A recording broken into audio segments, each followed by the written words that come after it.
We've got a great nucleus of kids coming back, graduated a lot.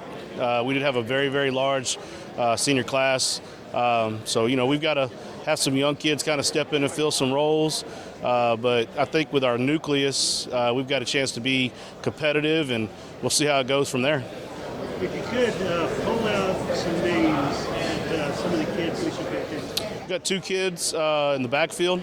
Ian Hargrove is going to probably move to our quarterback spot. He'll be a 4-year letterman by the time he graduates. And then we've got another young man named Warren Scott that'll stand right next to him and take the handoff. And he's pretty electric with the ball in his hands if he gets going.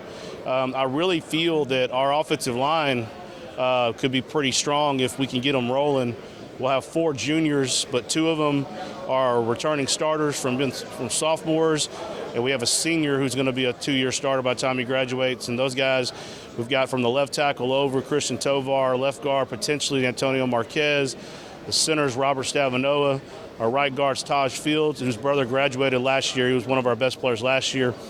And then our right tackle is Drake Canaris. And I think if that group gets going, we got a chance to do some good things. We just got to get those guys to mesh.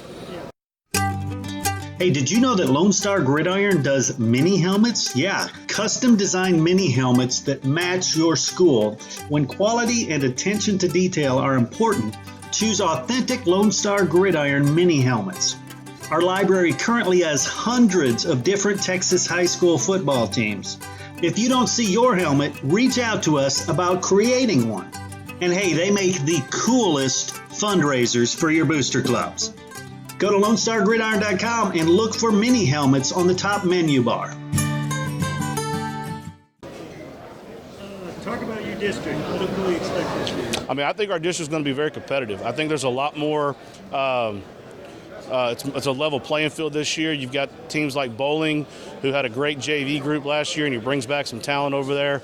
Columbus is always going to be a war. Colorado County showdown, classic, shootout, whatever you want to call it. It's a heck of a ball game and a heck of a place to be on a Friday night for that game. Hitchcock's got a ton of athletes, kids coming back, but they were real young last year, so you got to anticipate them being better. Coach Graves at Palacios, he does a great job with those kids. They got the Cameron Polk kid that plays receiver and the Haynes kid at running back, so they're going to be a deadly threat. And then Coach Hill and the Hempstead Bobcats. I worked in Hempstead. Those kids show up on a Friday night. Those are athletes, and you better be ready to play. And outside of your district, what teams are there in your region maybe that are asleep?